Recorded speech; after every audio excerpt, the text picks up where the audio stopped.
Well, good afternoon, early evening, everyone. My name is Darrell Oswald, and I'm here to give you a welcome this afternoon on behalf of the Burleigh County Soil Conservation District and its Board of Supervisors and its employees. I'd like to welcome you to the Minokan Farm to our cover crop tour. Earlier today, we had a fine group of Montanians in this morning and early afternoon. Dave Marquette asked me, he said, why weren't the North Dakotans first? And I told him, I said, we're feeding you guys. I said, we didn't feed them, Montanans. So we think more of you North Dakotans than we do the Montanans. So anyway, I see, first of all, I'd like to, little housekeeping. We do have a bathroom here. We have a spiffy biff outside as well. Very much looking forward to the evening. We have some very good cover crops considering some of the drier conditions that we've experienced here this year. We have some cover crops to look at tonight. We're going to look at grazing some cover crops. We have a cool season mix that's a 9-way mix. We have some winter rye and mixed with some other species as well. And so we'll be taking a look at that. With us tonight too, we have, I see there's 3 supervisors from the Burleigh County Soil Conservation District, and 2 of them are right there. David Bauer is the chairman of the Soil Conservation District. Jeremy Saman from Wing. David is from Regan, and Tyler Lang is also here. He's in the back looking for a quick getaway, I guess. I don't know. Tyler is from Sterling. He's also here. We have the district conservationist from the Burleigh County Field Office, the NRCS, David Flieger. Dave is in the back with his hat pulled down. He's with us this evening. A little bit about cover crops and the Minokan Farm.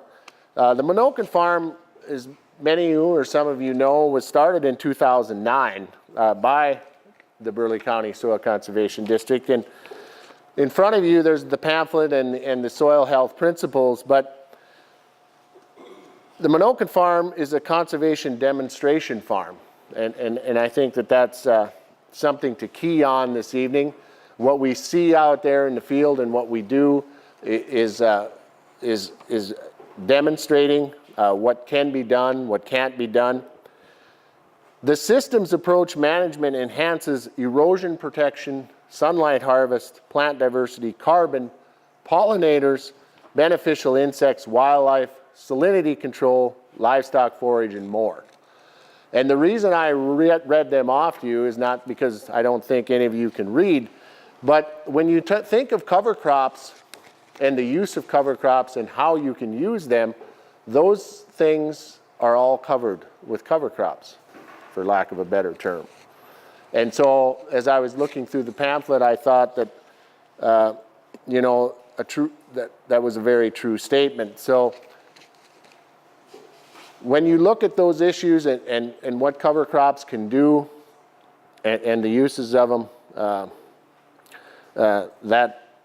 that's all covered. So the program tonight is going to feature Jay Fuhrer, and Jay is the NRCS soil health specialist from the state of North Dakota, and he's also very imperative to the operation of the farm. And he's going to do a little demonstration tonight, right in here for Slake. And also with us, we're very pleased to have Justin Zahradka with us. And Justin is right here. Justin is a farmer and rancher from Lawton, North Dakota. I've known Justin a long time for he's a very, very young man. He's been raising covers for close to 6 years already. He just recently graduated from NDSU. I've heard Justin talk in other places. He's a very knowledgeable and young man, and he's full of information. And he's got his own cow herd now in Lawton, which I believe is in the northeast part of the state, correct? And there's not really a lot of cowboys up there, is there? Is it? Well, he might be the only cowboy up there. And so he brings a different perspective, and it's kind of neat that he's doing what he's doing and where he's at. And I'm really eager and anxious to hear what he's got to say. So without further ado, I think that's about it. And we'll get the program started. And then from here, we will move out into, I think we're going to take a walk through the high tunnel and talk some of the relationships of gardening and cover crops. And then we have a trailer that everyone will be hopped on. And then, of course, Tim will be driving that, and we'll go through the evening. And then when we're finished, then we'll come back here and have lunch and some fellowship and visit and and talk about what we've seen and what happened tonight. So with that, again, welcome everyone. And I appreciate you coming out today, and again, thank you. So. All right, welcome. Glad to see you all. Everyone understands, no smiling, no conversations about the resource. Can't have that this evening. No laughing. Okay, it's okay, you can smile. It's all right, it's all right. I want to do just one little demo, and then we're going to go to the field, okay?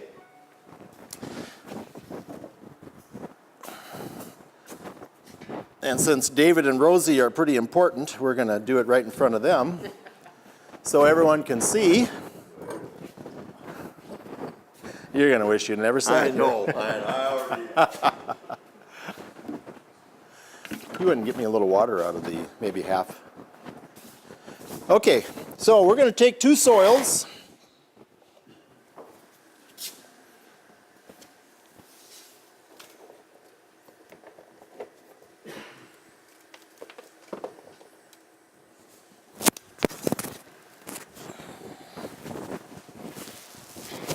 Okay, we're going to take two soils, and we're going to do what's called a slake. I have a soil here that's been used in cover crops quite a bit. It's had a lot of exposure to cover crops in the last 5 years. I have a soil here that's never seen a cover crop, and it's never really ever saw diversity. You can tell there's a little difference. They're both loam soils, but there's a little difference in the color, right? Would you agree? One's lighter, one's darker. This one's maybe a little darker. Why would one be darker? It's darker because it has more what in it? Nutrients. More nutrient, more organic matter. Exactly. So it's a darker color because the color of carbon is black. Exactly. Coal, oil, those are black in color. Okay? So one's been losing carbon, one's been gaining carbon. What difference does that make? So we'll put these in the water and we'll watch them slake. When I put them in the water is going to come into these, but how does it get in? Soak. Yeah, soak, but they got tiny openings, and we call them pore spaces. Yeah, so the water's going to come in through these little pore spaces, and when it's in there, it's going to create a pressure. And if the pressure is greater than the glues, it will start to slake off microscopically, okay? If the glues are adequate enough to withhold the pressure, you'll have aggregate stability. They'll be stable, okay? And the cover crops generate more carbon because you typically have them during a time of year when you maybe don't have a plant, okay, like maybe in fall after harvest. So you end up harvesting more CO2 out of the atmosphere, which ultimately becomes the carbon that goes into the soil. So you can do this at home real easily. You go to Walmart, get yourself some cheese ball jars. They're the ones I recommend. You have to eat the cheese balls. You're starting to see your way clear on this. I never use them twice because that means you go back and get another, jar of cheese balls. Okay, so you want something kind of tall so that you can actually see the slaking. If you don't have some height, you can't really see the slaking, okay? So that's why you want something a little bit taller. And then even on the net, I cut out the bottoms of the net as much as I can because I want pressure on that clod, pressure on that ped, okay? And the idea is to have soil that doesn't fall apart, okay? So we had a little water here. I just want to top these off.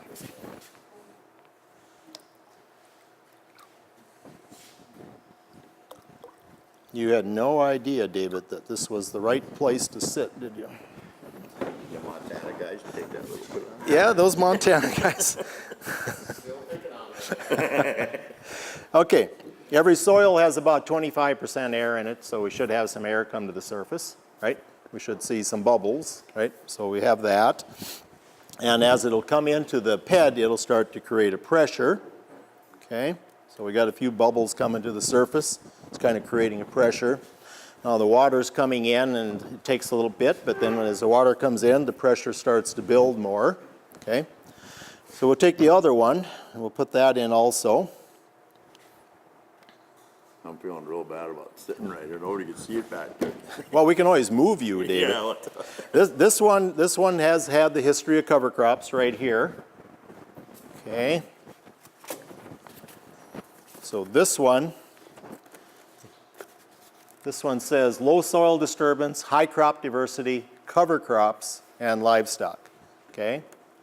This one has no history of cover crops, no history of livestock, does not have crop diversity, and it has full tillage.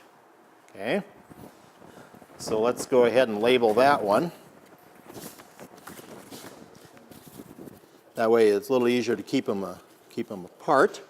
Now as that water comes in and it starts to peel off these little soil particles, they're called soil aggregates. These are just small little particles. Now you're seeing the slaking occur. So if you were outside in the field and it was raining and this was occurring, what would you call it? Erosion, exactly.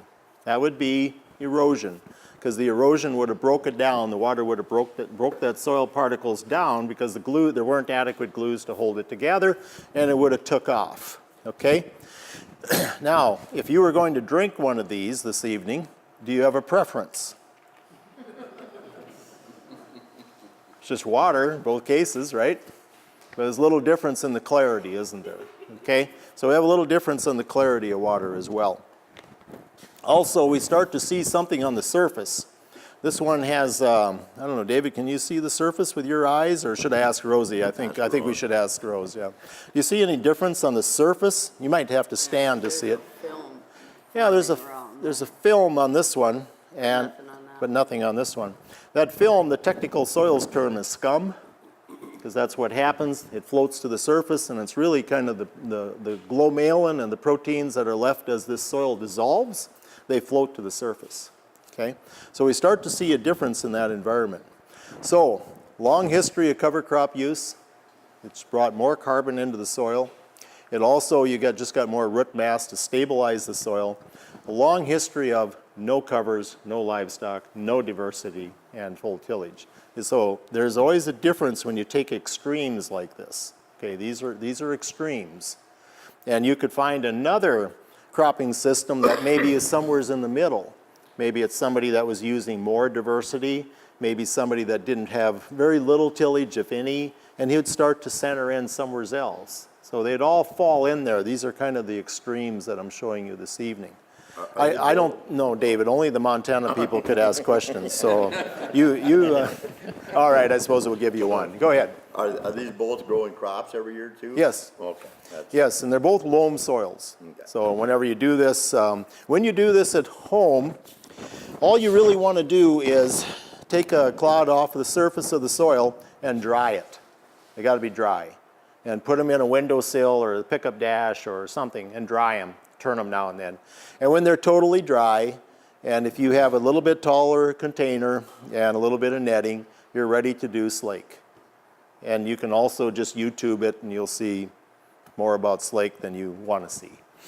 Okay, so consequently it kind of gives you why we're going to talk about the cover crops. So I just wanted to set the stage. Here we have cover crop use, here we have no cover crop use. And it comes with other items as well, but the covers have been really instrumental in building soils. Okay, questions before we move on? I got one. Yes, David? Does it still soak into there? Good? I mean, if it rains? Yes. Yeah. And what we're going to do to illustrate that, this evening we're going to do infiltration. So we'll put the rings in the soil when we're out in the field. We'll put it in the fields with cover crops and without, and we'll time it. I thought maybe just run off or something because it's not, whatever. Yeah, well, it's a good question. So we'll time it this evening, and then we'll know how long it takes for that inch to percolate in. Okay, fair enough? Very nice. So we're going to do infiltration, then we're also going to do tighty-whitey. So have you ever done the tighty-whitey soil example? Take men's underwear and you bury them. And I buried them a month ago, and we'll dig them up tonight.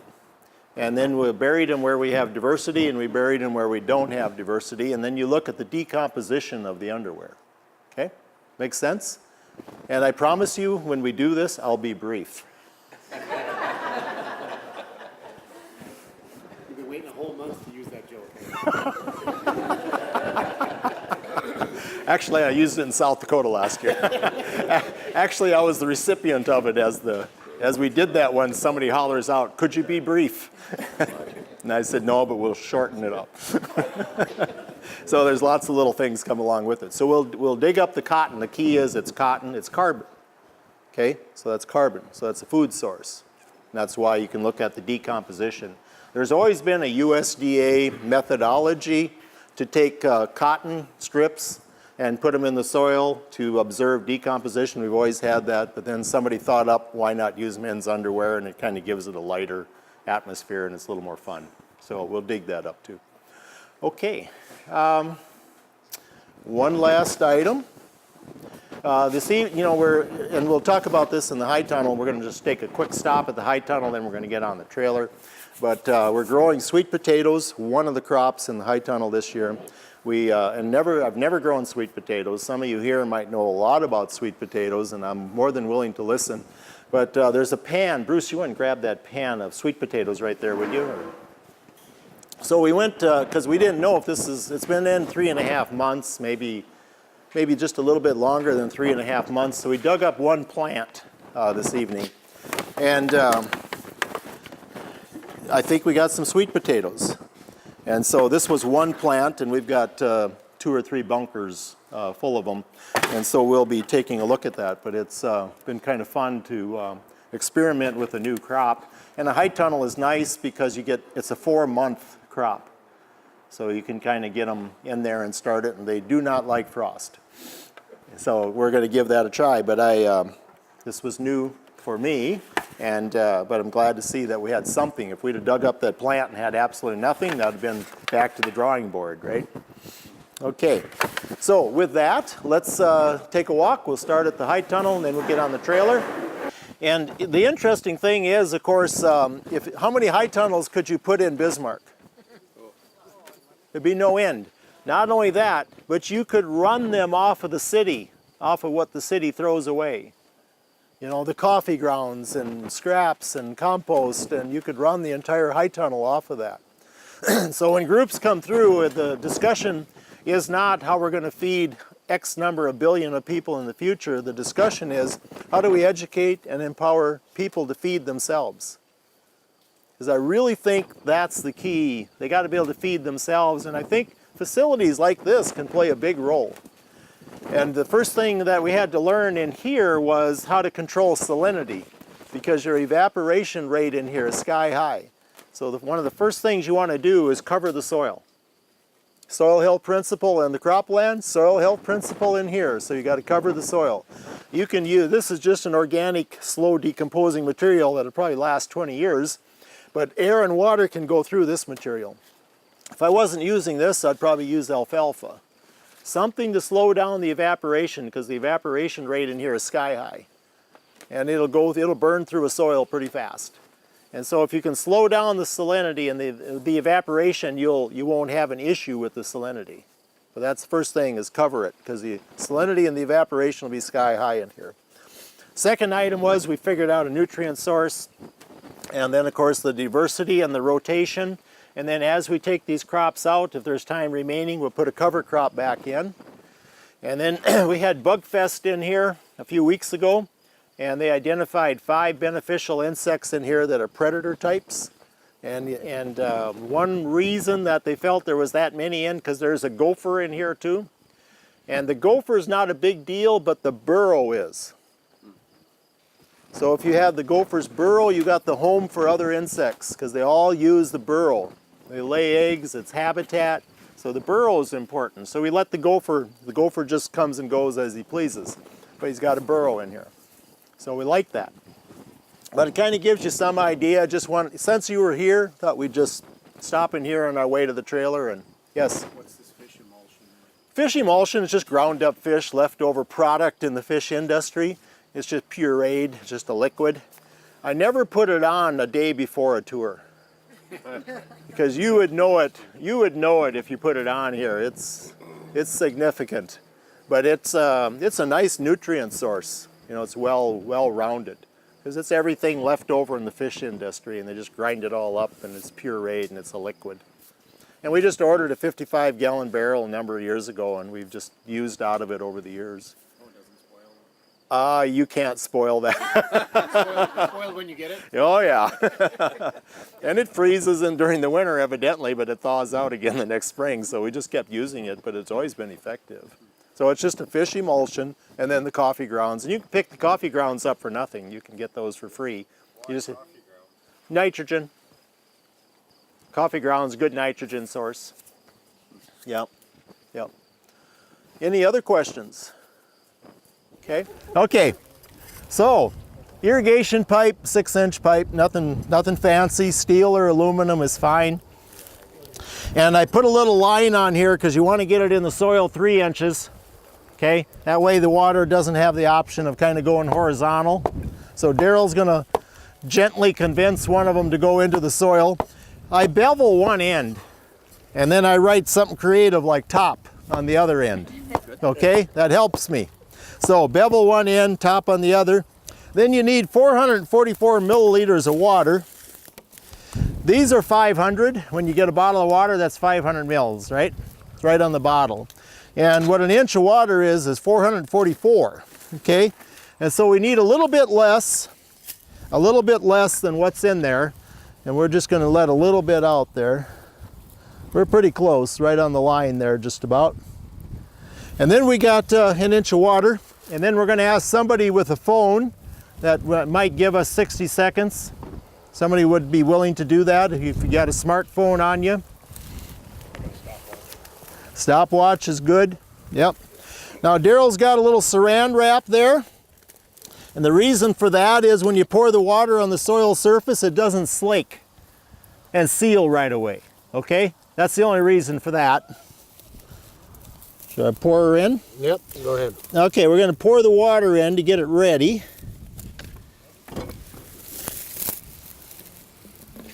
Okay, and are we good with the timer? Yep.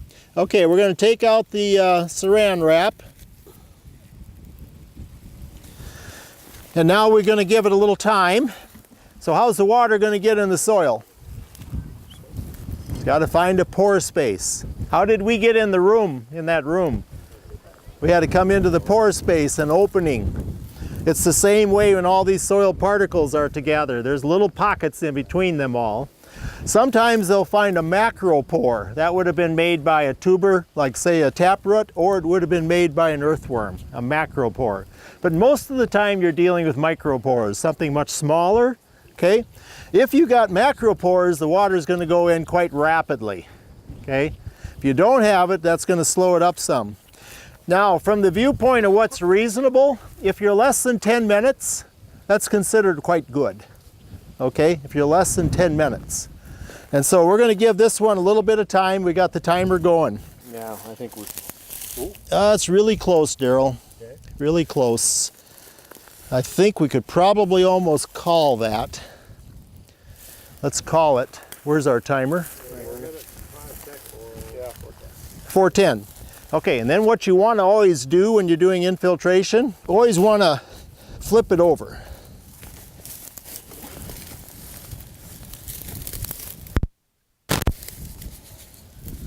Okay, and you can come in closer if you like.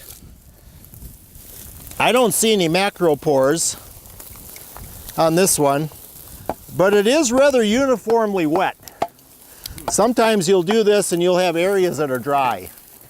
and the water's all coming through a small area. So it's rather uniformly wet. See the platiness? That's one of the biggest issues we have in production ag, is getting root masses through that and building soil aggregates in it so it becomes a little more productive and infiltrates water better. So nice uniformity, so that's a good thing. This wheat field has been in no-till since 2009, but it has no diversity. It's only wheat. Continuous wheat. Continuous wheat. 2009. No cover crops, no livestock. Okay, just wheat. So no macro pores, but what was our time for?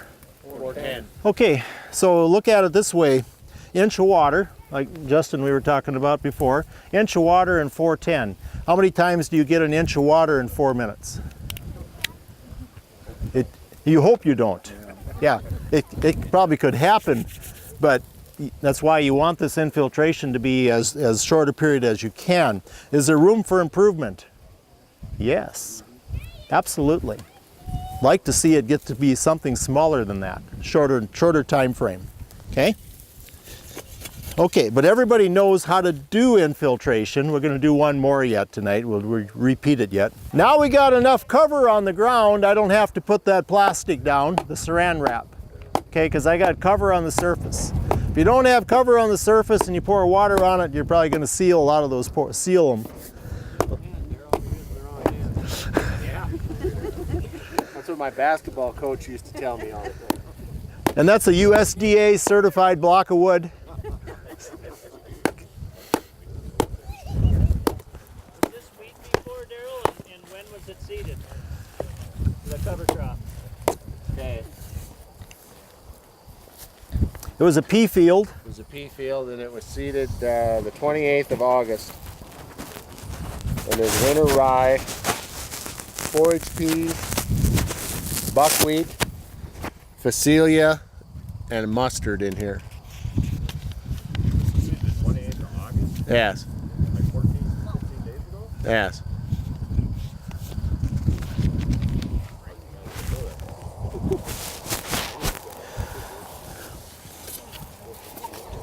Okay, we're going to put some water in, again 444 milliliters.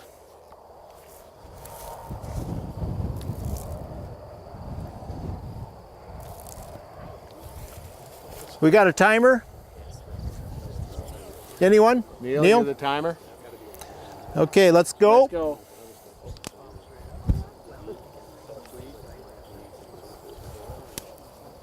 Okay. You can come on up closer and Don't be afraid.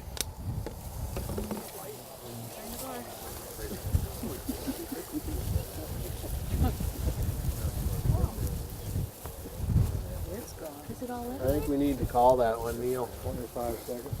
25 seconds. Is there room to improve? Wow. Yes. Could be better, right? Oh yeah. Could have been 20. Could have been 15. Okay. So now if you're 25 seconds and you start looking at that, and let's just use 30 seconds or half minute, you take a look at an hour, that's quite a few inches in an hour. So now, do you normally get an inch of rain in 25 seconds? No, not usually, okay? And so there's a big difference, but this is a very inexpensive, effective way to determine where you're at on the soil health scale. And if you're under 10 minutes, that's a good indicator, if you're under 10 minutes. Now this field has got all crop types on it, all 4 crop types. Okay, and you're all familiar with them. Cool season grass, warm season grass, cool season broadleaf, warm season broadleaf. It also has a cover crop immediately after harvest. Okay, because you want to capture CO2. You're capturing CO2. Okay, so you have that immediately after harvest. And it's also had livestock integration since 2009. And when you graze the covers, we just top them. We take the top half. We don't graze the bottom half of the plant. The bottom half we try to trample to the soil surface. Okay? Questions? It's a good infiltration, could be better. Right, Justin? Always be better. Always be better. I like that thinking. And I think we have to think that way in agriculture because we should always strive to make it better. And I think we can do that. Plant diversity, this has got, as I recall, Daryl, 60 pounds of rye. 60 pounds of rye. So there was 60 pounds of rye put on here, and then there's the collards, or excuse me, the brassicas, turnip, radish, phacelia. This one is phacelia, and it's got a beautiful flower that will happen if the frost stays away for a bit yet. But there's a good diversity. And the mustard is a pretty inexpensive one. Yeah, And so pound of that in there. full seeding of mustard's 5 pounds. And so there's one pound of mustard in here. It's really gone down, it's really taken off. And so it's a nice filler to make it economical, because I think the mustard was around 90 cents a pound. Less Or, than $1 a pound. and so you can always use some mustard in there to fill in the gap and kind of cheapen it up a bit. And you know, you want it to be economical. And consequently, next spring, we hope to graze this rye. Okay, so the rye is going to overwinter. Next spring, we hope to graze it. Then we hope to plant green into it standing. That's the goal. Okay, What are you gonna plant into it? Soybeans. possibly beans. That seems to be the best crop for planting green. Planting green is just what you're hearing. You know, there's an active green plant growing there. We have some people that are in North Dakota now that are in their 3rd and 4th year of planting green. And it handles salinity, so it transpires out the water instead of the water evaporating out. So it transpires it out, controls the erosion. So when you get all those winds in the spring, remember the winds we had this spring? When we had the really bad one, was it the end of March, we got that gentle breeze of 70 miles an hour? Remember that one? It's blowing vehicles off the interstate. Okay, my wife and I are driving to Fargo that day. The no-till soybean fields were just blowing, just erosion, because the soybean stick isn't going to be enough. But if you had a cover crop in there with it, now you'd have it under control. So there's all these different ways to look at it. But again, let's pop that up. Is there a spade around here? So the peas just volunteers then? Yeah. Yeah. The peas ran 43 bushels and weighed 62 pounds. Yellow pea. And it went to Wilton. I think we sold them for 680. 682 bushel. So I don't think we'll get hurt too bad on them. Okay, when we're on the topic. So what's your? I actually did this year. Instead of seeding soybeans into it, I actually just seeded peas. Okay. If you know anything about peas, they're not supposed to be very competitive. Right. Seeded the peas, sprayed the rye 4 days later, I think, and my peas went 42 bushels. So even that worked. Yeah. Yeah. It's Did you seed the peas? May 5th, I think. And you know, the field was green, the rye was probably 6-8 inches tall. So looks pretty goofy, but it works. Did you graze the rye in the spring then? I did not graze the rye. Nope. What do you see there? There. What do you see there? You can see those are macropores. Okay. You need a macropore to get infiltration that fast. If you don't have macropores, you're going to be more like we were over at the wheat field. That was not bad infiltration. Don't get me wrong. That was not bad infiltration. But to get it much quicker, really got to have macropores to do that. And the macropores are earthworms and and radish and sunflower roots, etc. There, now you can see them a lot better. There, now you can see them a lot better.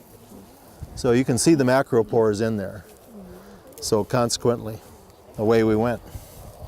Okay. It's always a balance, right? It's always a balance. And on this side it was grazed. This is the second grazing on it now. It had oat pea, it had all the brassicas, it had vetch, it had lentil, it had sweet clover, it had Ryegrass, annual ryegrass, kale, and mustard. kale, and mustard. The first time it got grazed, it looked like an oat pea field. That's all you really saw was oat pea. Okay, so we took that canopy off with the livestock, took the top half off. The second time it's getting grazed, it looks more like a vetch field because the understory came. okay? And so consequently, it kind of gave us these two phases. Did it put the livestock on a high plane of nutrition? Yeah, put them on a pretty high plane of nutrition. So again, that's kind of a balance. But the thing you want to keep in mind is it had a combination of plants. Oat pea kind of took over initially and was dominant. Everything else was the understory. And then after that grazing, which took off the top half, that opened it up, and then the second flush comes after that. And so that kind of gives you some idea. And we can walk over closer to the livestock if you like, but we're going to ask Justin to come forward. I'm going to give him the microphone here and ask him to give us a little bit of information and share with us kind of his experiences. Well, thank you, Jay. The first cover crop I grew was in 2011, and it started as an extension and sustainable agriculture research and education project. So this cover crop I grew on 40 acres of land that I had leased.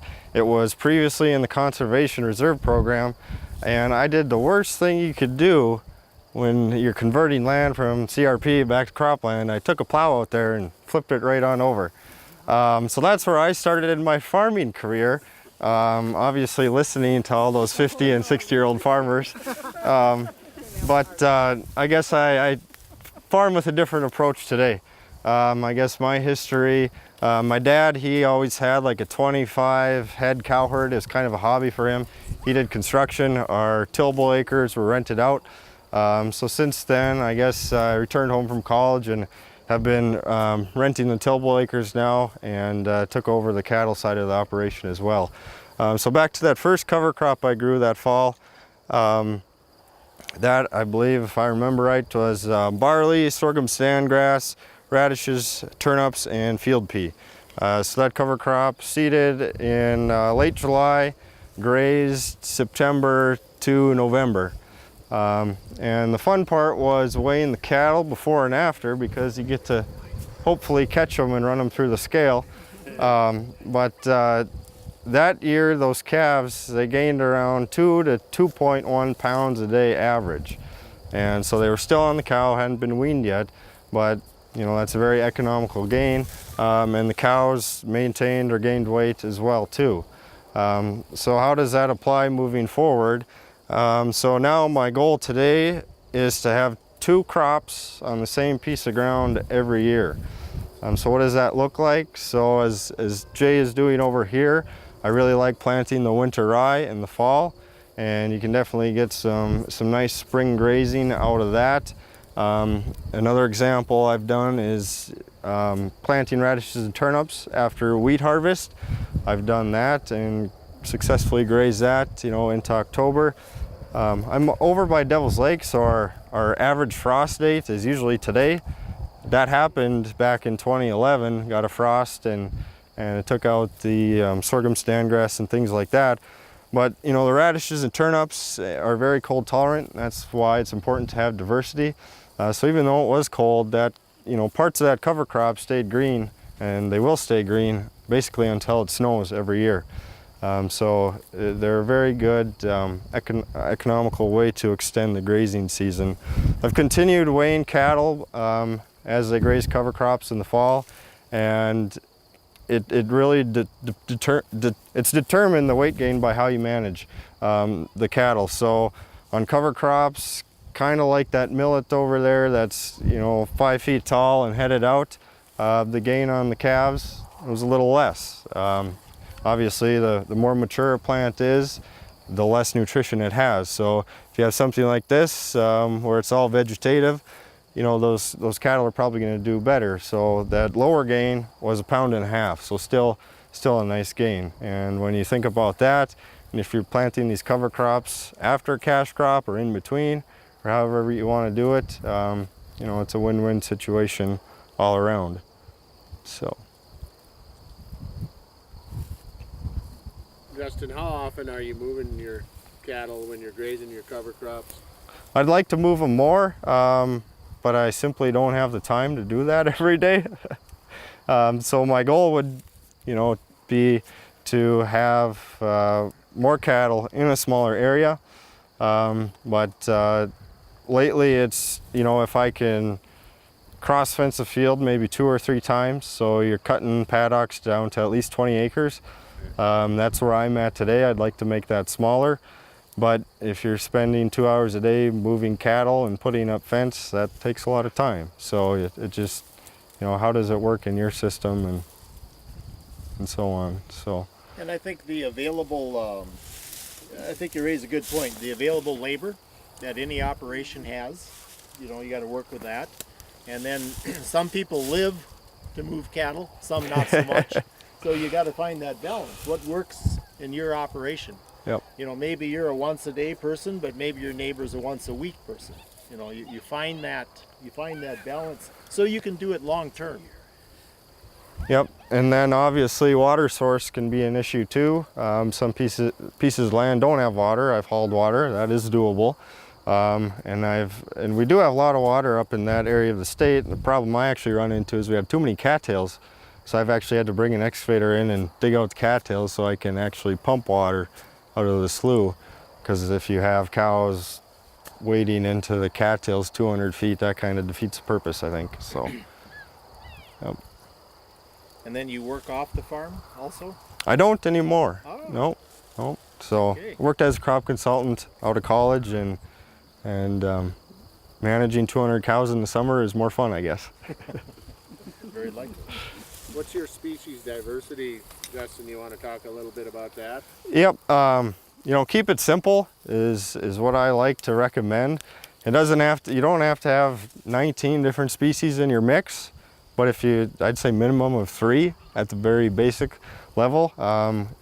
If you have a grass, broadleaf, and legume, that's about as basic as it gets. So this summer, what I did, I had a mix of the oats, the peas, sorghum sudan, the Italian ryegrass, radishes, and sweet clover, I think it was. And actually what I did with this, so it grew up and was still pretty vegetative, and I went through and I cut it and I baled it. But those bales are still out in the field, and then I cut it high enough so you get the regrowth.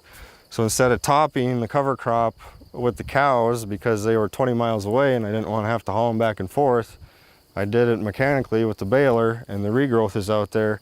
And now I'll have the cows there this fall, so they'll graze the regrowth, and then, you know, if it snows or something, I've got the bales in the field already, and so then I'll just let them eat the bales out in the field, and everything stays where it should be.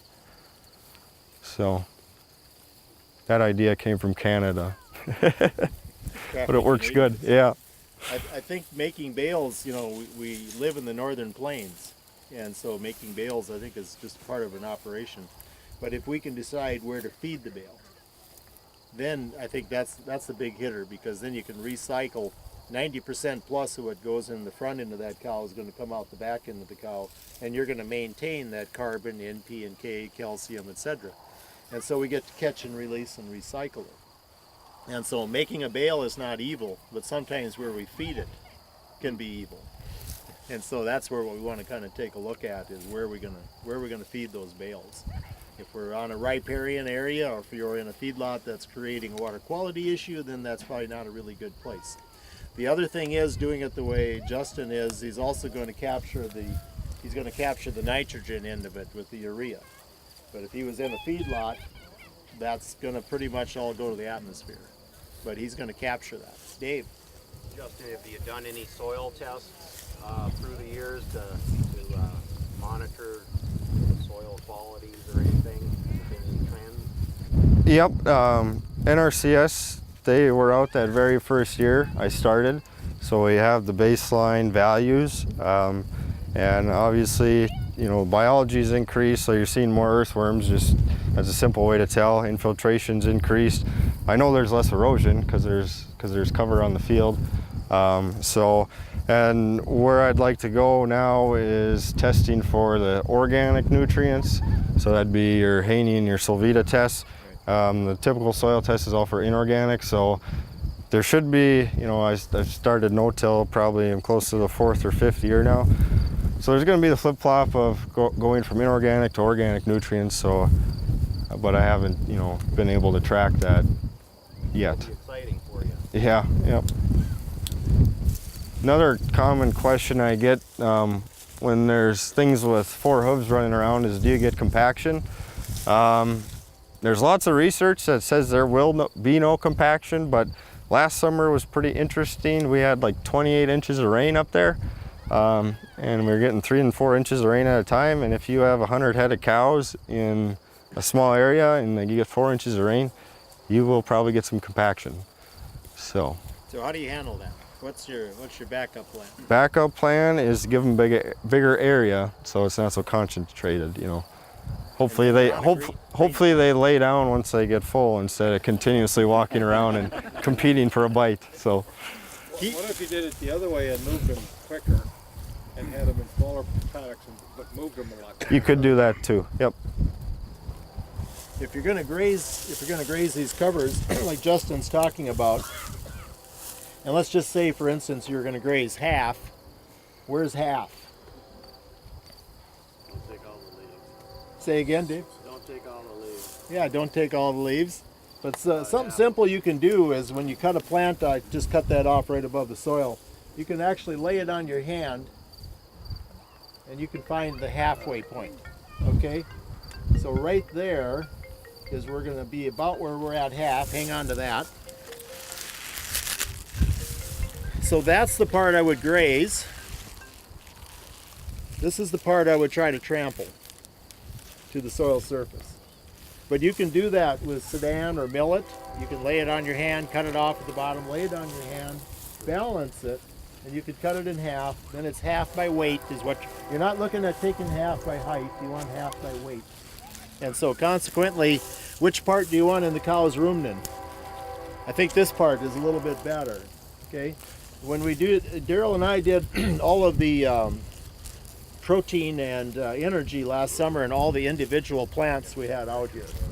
And so we would cut them in half like this, and then, because Daryl and I are really crafty, and we wrote top half on that box, and we wrote bottom half on this one, and then we sent them in for analysis.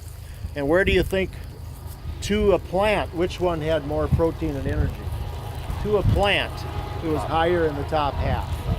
There's no law against grazing the bottom half, but you are going to put them on a lower plane of nutrition. Okay? Here comes some old sunshine carbon.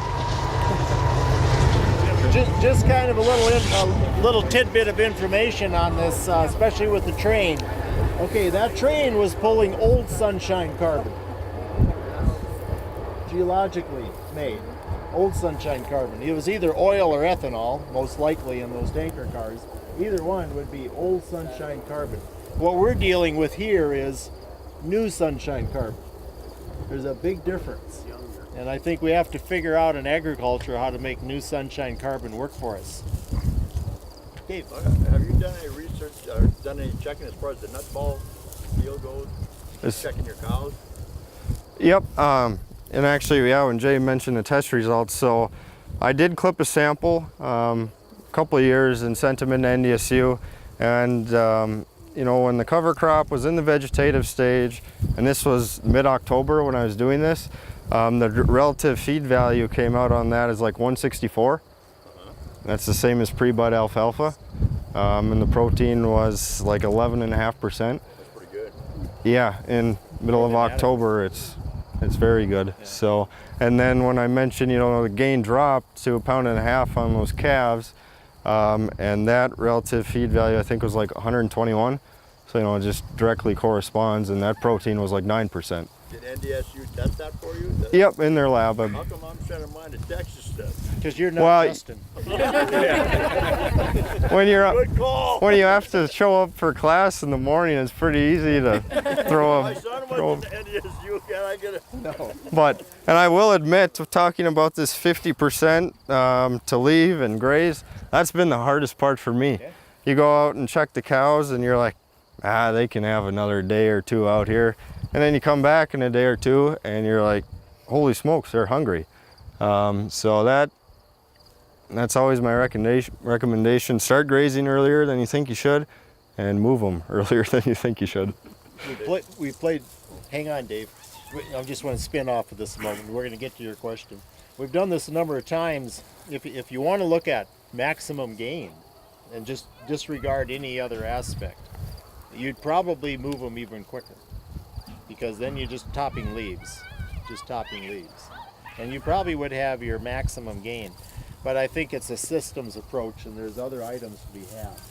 So if you can get enough density to get a trample, you know, and we'll walk over to the livestock here next, but if you get a nice density of trample, they need to get enough density so they trample it to the soil surface.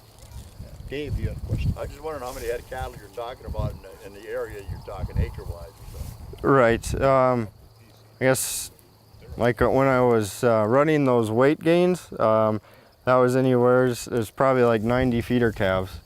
Okay. So a big group. So you'd have, well, it was kind of, I got a lot of pictures too that are really cool, but I mean, so think of this field right behind us. You got that millet and stuff that's 5 feet tall, and you send 90, 500, 600 pound calves in there.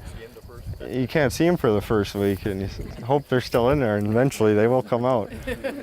So, yep. So. How many acres was it? You know, these are 40 acres is the biggest field that I've probably done. I have a lot of 10 and 20 acre fields. Yep. Do you have any bloat issues? That's a good question. I have not. The only time really I would be worried about that is if you just plant radishes and turnips. What was the question? Is there any bloat with the cattle or digestive problems?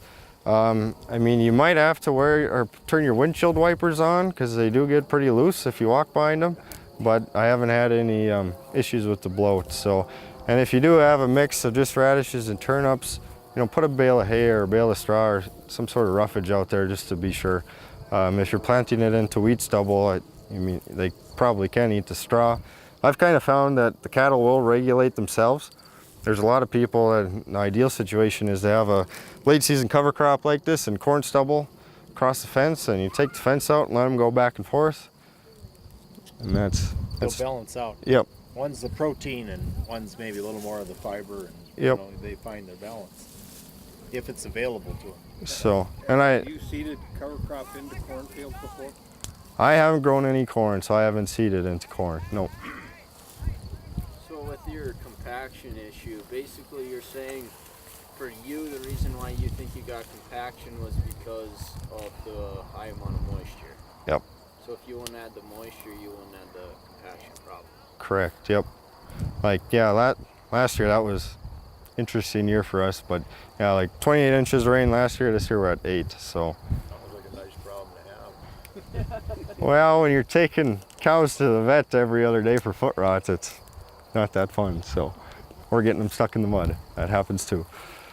It is real life, after all. So, somebody had a question over here, I saw. Oh, she asked my question. Okay. Yep. I think anytime you got diversity in your forage, I think we can handle bloat or prussic acid or nitrates or any of those better, because they're not grazing a monoculture. And so if they have some diversity of plants, that's always the stronger scenario. Okay, let's go ahead. Did you anything additional here, Justin? Well, I just a lot of people have concern about fencing too, but that can be made simpler, I guess. You see here, just using the step-in posts and one wire.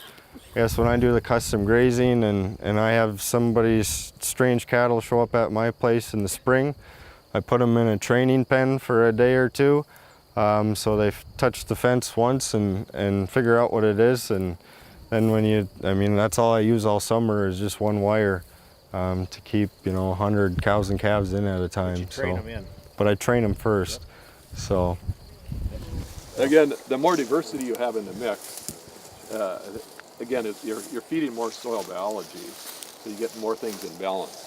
And again, higher nutrition for the animals, again, and more of a balance too. So I think in the long run, to build the soils, the more diversity you put in, more the better. But again, it's got to fit your operation. So, and again, I guess you were going to talk about the cattle here. Yeah. Or should I ask some questions about them? You can ask some questions about them. How often are you moving, and how big of an area are you giving them? I think they've been getting anywhere from a half acre to 3/4. Yeah. Actually to a quarter. We started them at quarters in here. They're about a half acre. And then we've been moving them every 2 days. We just even less. We moved them this evening. They were on the other side there. Yeah. It looks like they did a good job of trampling. Yeah. Right. And we still got structure standing, so there's a lot of snow. Yeah. So good. They came in here, was it this morning, Daryl? Or Actually late mid Tim? afternoon here. this afternoon? Okay, so tell me as a group of people, if you want to leave half the material, how long are they going to be in there yet? 18 head. What's your thoughts? 2 days if that's what you're moving them at. 1.38. Day and a half, day and 3/4 somewhere. That's going to be close, isn't it? It's going to be close. Yeah.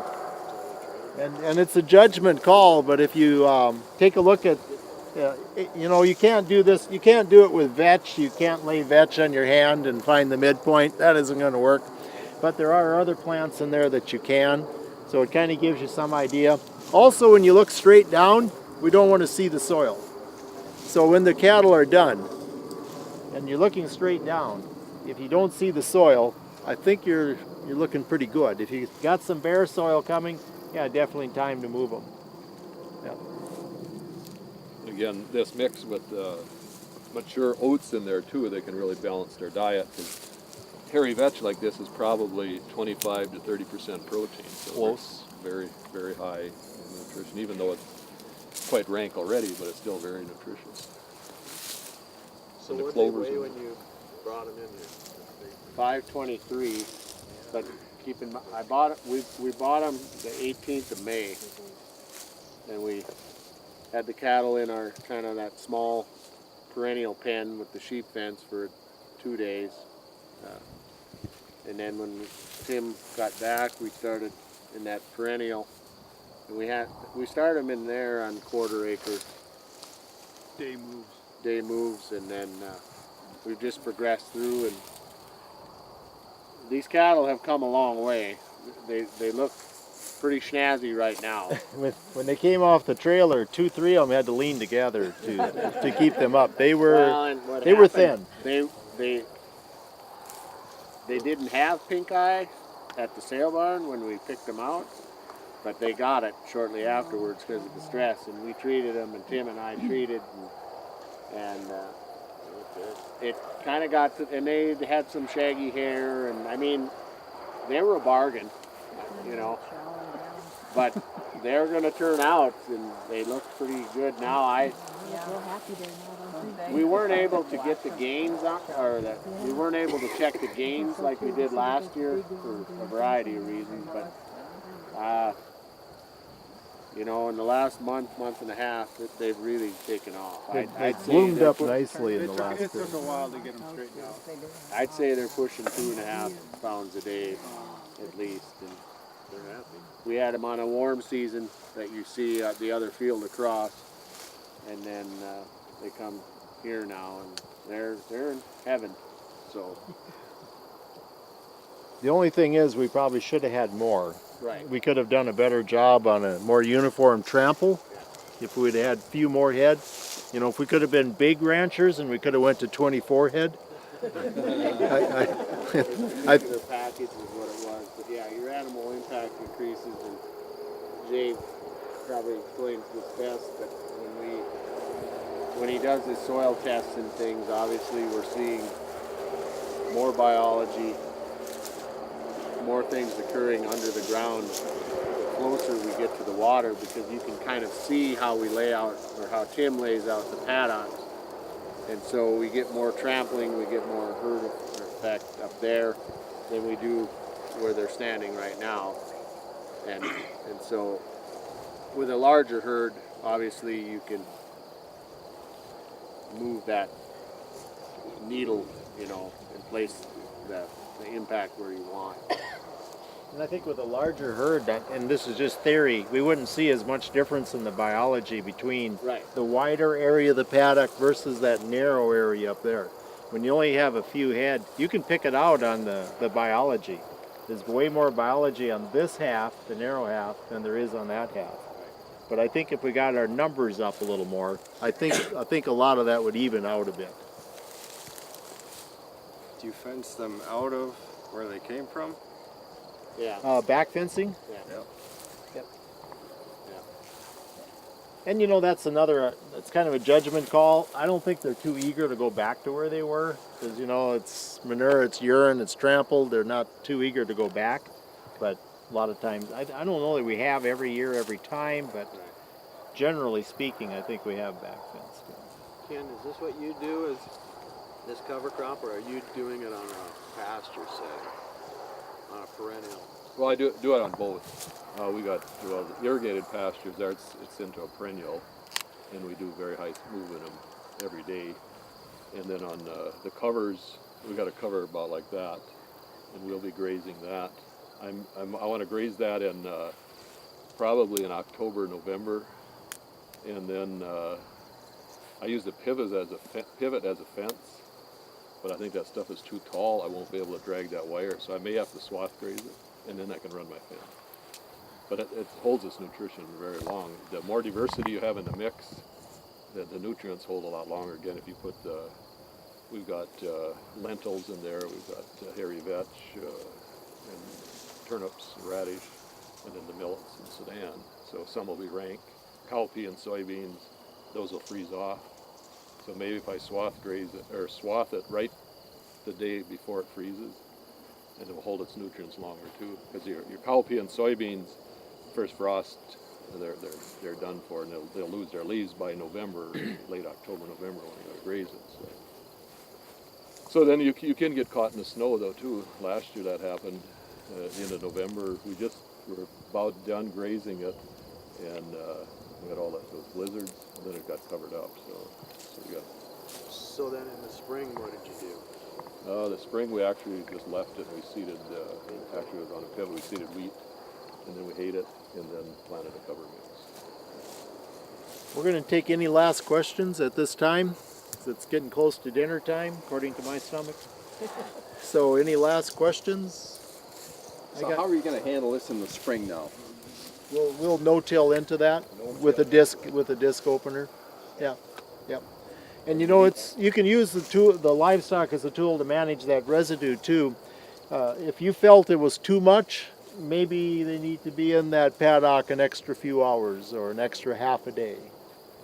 You know, you can balance it out. You know, if you felt you had too much material to work with, which is rarely the case, but it can be.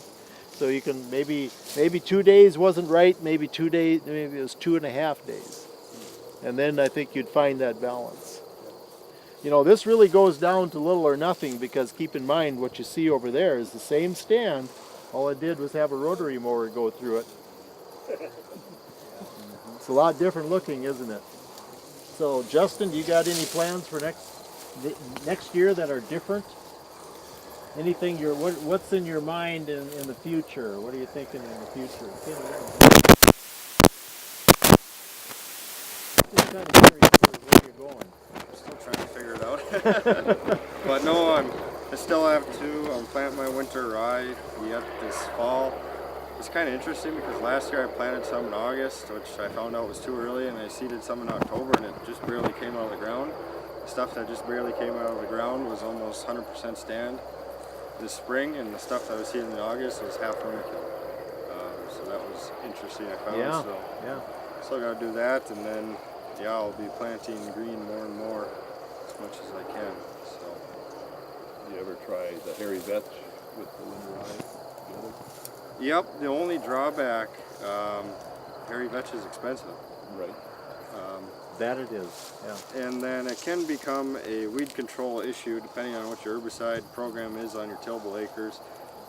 If you want to just get by with spraying Roundup, it's not going to kill the hairy vetch. Right. You have to put something else, 2,4-D or Definitely something a broadleaf. Yep. So if you got a weed problem, always treat that first, is my advice, and then figure out what you're going to plant after that. And I was just talking with Jay too earlier this week, and I wanted to try winter triticale, but that costs 45 cents a pound, and I can get rye from the neighbor for 10 cents a pound. So Which one are you gonna pick? I'm probably gonna lean into the rye a little bit. Yeah, so. What do you plant, Justin, for cash crops? Wheat, canola, and peas. Yep. You planted any of the rye in the spring? Yeah, I planted the peas right into the green rye this spring. Sprayed it out or not? Yep, and then sprayed the rye. Folks, I think we're going to close out here. Let's give Justin a nice